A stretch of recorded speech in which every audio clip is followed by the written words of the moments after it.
மேலை நாடுகளில் ஒரு டீனேஜுக்கு வந்துட்டாலே அவங்கவுங்க பசங்க வேலைக்கு போயே ஆகணும், சம்பாதிச்சே ஆகணும். அவங்க வீட்டுக்கு ஏதோ கொஞ்சமாவது ரெண்ட் கொடுக்கணும், சாப்பிட்றதுக்கு காசு கொடுக்கணும். அது ஒரே பிள்ளையாக இருந்தாலும் பரவாயில்ல, 10வது பிள்ளையாக இருந்தாலும் பரவாயில்ல அப்படிங்கிறது தான் அவங்களுடைய கலாச்சாரம். நம்ம ஊரில் யோசித்து பாருங்கள், நம்ம பசங்களை ஒரு 13 வயசு 14 வயசுனால் ஒரு 8வது 10வது படிக்கும்போது ஏதாவது போய் வேலை செஞ்சுட்டு வாடா, நீ இங்கே வா, சாப்பிட்றதுக்கெலாம் நீ காசே கொடுக்கணும் அப்படின்னு சொன்னோன்னா நம்ம நிலமை என்ன ஆகும்னு யோசிச்சிங்களா? முதல்ல நம்ம பண்ணுவோமா? முடியவே முடியாது இல்லையா?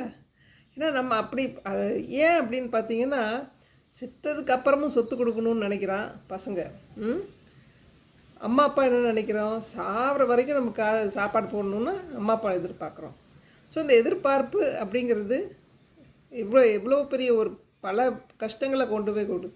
சொத்து தகராறு, அதாவது சொத்து கொடுக்கலையேன்னு, சொத்து சம்பாதிக்கலையேன்னு, எவ்வளவோ விஷயங்கள். இன்றைக்குள்ள பசங்களுக்கெல்லாம் காசோட அருமை சுத்தமாக தெரியல. அப்படியே ஒரு 3 பேர் 4 பேர் நீங்கள் போகிறீங்க, ஹோட்டலுக்குள்ளே போகிறீங்க அப்படின்னா இன்றைக்கி சர்வசாதாரணமாக 1000 ரூபா இல்லாமல் வெளியே போக முடியாது. அப்படிங்கும் பொழுது அந்த தகப்பன் சம்பாதிக்கக்கூடிய ஒவ்வொரு ரூபாயும் எவ்வளவு ஒரு கஷ்டப்பட்டு சம்பாதிக்கிறான் அப்படிங்கிறது அந்த பசங்களுக்கு புரியலை. இன்றைக்கி பார்த்திங்கன்னா அவங்கள நம்ம ஒரு சோம்பேறியான ஒரு சமுதாயத்தை உருவாக்கிட்டு இருக்கோம்.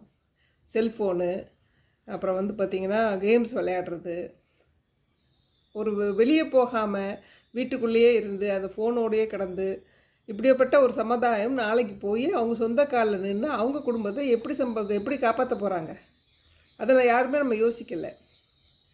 பசங்களுக்கு தகப்பனுடைய கஷ்டம் தெரியறதில்லை, தாயோட கஷ்டம் தெரியறதில்லை. இன்றைக்கி இந்த தாய் இன்றைக்கி ஒரு பெட்டில் படுத்துட்டாங்க, இல்லை ரெஸ்ட் எடுக்கிறாங்களா, எங்கேயோ ஊருக்கே போயிட்டாங்க அப்படின்னா அந்த வீடு எவ்வளவு ஒரு கஷ்டத்தில் இருக்கும் அப்படிங்கிறது அவங்களுக்கெல்லாம் புரிய வைக்கணும். என் தாய்மார்களுக்கு தயவு செய்து ஒரு நாளாவது எங்கேயாவது போயிட்டு வாங்க. அவங்கவுங்க பார்க்கட்டும் அவங்க வேலையை. நம்ம ஒரு தாய் தந்தையருடைய முக்கியமான பொறுப்பு என்ன தெரியுமா? அவங்களுக்கு கஷ்டத்தை சொல்லி கொடுத்து வளர்க்குறது, அவங்களுக்கு வேலைகளை அவங்கவுங்க வேலையை அவங்கவுங்க செய்யட்டும். உங்களுக்காக அவங்க எதுவும் பண்ண வேணாம். அவங்க காலையில் எந்திக்கிறாங்களா, பெட்டை முதல்ல ஒழுங்காக போடுங்க. குளிக்க போகிறீங்களா, துணிமணியை துவைக்க போடுங்க.